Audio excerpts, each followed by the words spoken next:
Hello, welcome back to the channel. This is Gabriela, also known as La Herbalista, and today I want to talk about how to be happier and how to show up happier in your life. There are 4 topics I want to explore with you guys today that I feel are very relevant and have helped me be happier in life. The first one is permanence. Second one is comparison. Third one is stimulation. And the fourth one is perspective. These are 4 things that I have noticed have impacted my happiness, and I've been able to cultivate more happiness, mainly mentally and therefore physically because of them. So let's get started. Alright, so let's talk about permanence. And the reason why this one might be like one of the most important ones is that I really feel at ease knowing that nothing is permanent, that I can decide to change something about myself, about my reality, today, tomorrow, the next day, and time passes no matter what. No matter what you're experiencing, no matter how difficult the heartbreak, the job loss, the end of a friendship, the turning over of a milestone. Life changes, and I think you get to decide what you want to do with that. We have the freedom to decide what we want to do at all times. Yeah, basically you decide. And I know that the way I'm able to get through difficult things is because I know that it will pass.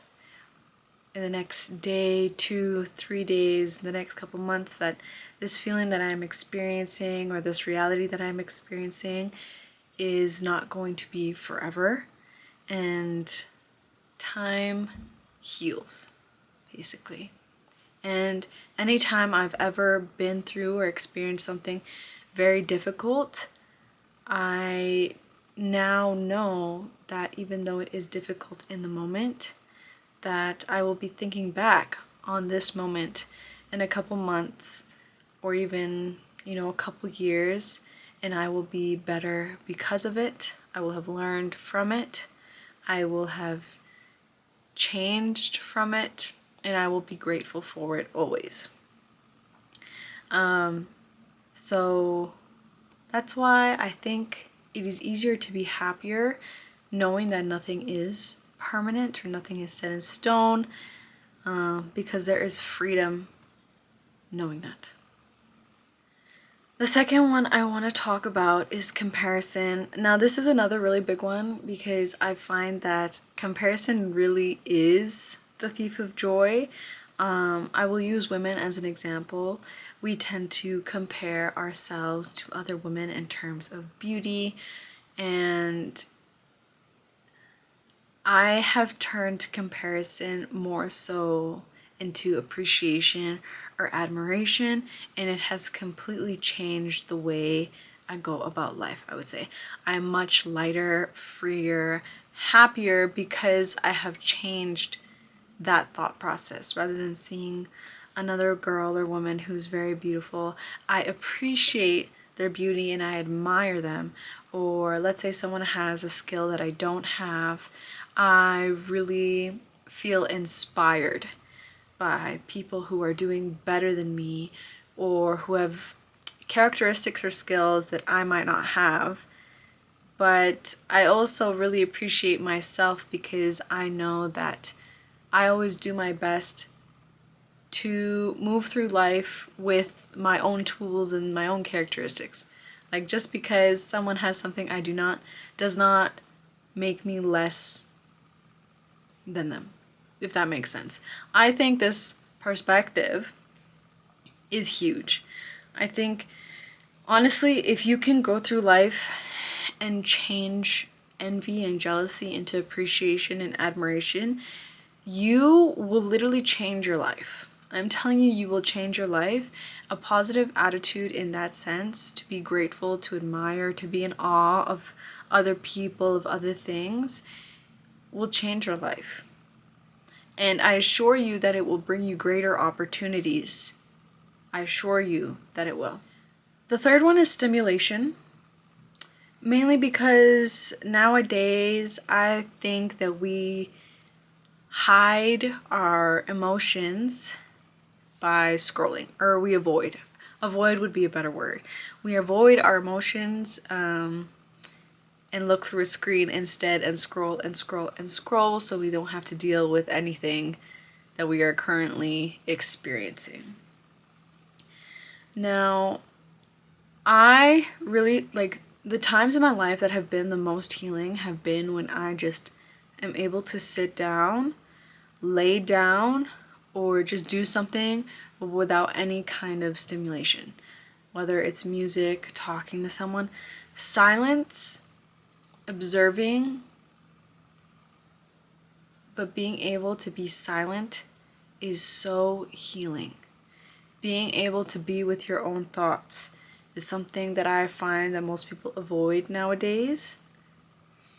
And maybe it's intentionally done by all the media companies and where we're going, so you are unable to hear or listen to yourself think.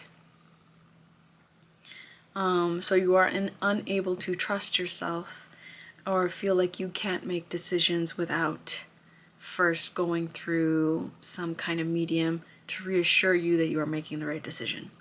Now that's a topic for a different day, but I truly find that the most healing comes from just being able to be present. I am much happier because of it, and I think more people should do it. Whether it's a phone detox, a technology detox, or no music, or just being able to do one thing at a time, I think it can really declutter your mind. Because we can sometimes get tunnel vision, and when there's more and more and more noise, it honestly adds more stress and anxiety to our lives. So I think it's important to occasionally just be able to focus on one thing at a time. Okay, and the last one I want to talk about today is perspective. Now again, I'm going to bring up tunnel vision. We get in our heads a lot. I find that I tend to get into my head a lot. I tend to overthink certain situations, but I'm also to get myself out of being so fixated on something and overanalyzing it by taking a bird's eye view of the picture. So being able to zoom out. So let's say like, I don't have the skills to do this, I don't know how to do this, I don't know how to do this, and then just becoming very anxious and stressed about what it is that's right in front of you. When I zoom out, when I say, okay, but what is this gonna do for me? What have I learned to get to this moment? Haven't I wanted to be in this moment? Haven't I wanted this opportunity? Or just being able to get out of that mindset and switch into a more positive one, redirecting your brain. You have to be able to do this voluntarily, because often it's almost like, I would say the feeling is almost very similar to scrolling. You almost get stuck kind of there, just mindlessly going through it. It's almost similar. Your brain gets almost addicted to that feeling of being really tense and over analyzing, and it's almost like you can't get out of it. If you are able to learn how to redirect your brain and redirect your thinking, and purposefully take a more positive route, also life-changing. I find that people think that I'm a very happy person, that I laugh a lot, that I always seem to be enjoying myself. It's also because I try my best not to complain. I think words hold a lot of power, and I do not want to fuel any negativity whatsoever. I'm grateful for all the things that I have. I do my best to be positive. Sometimes it's hard to be, but you do your best, and I think that's really all that matters. So perspective is truly key in life, and it will get you through a lot of very difficult situations. Anyways, thank you so much for being with me here today. I hope that you can maybe integrate these things into your life, and I hope that they may change your life for the better. I will see you guys next time. Bye-bye.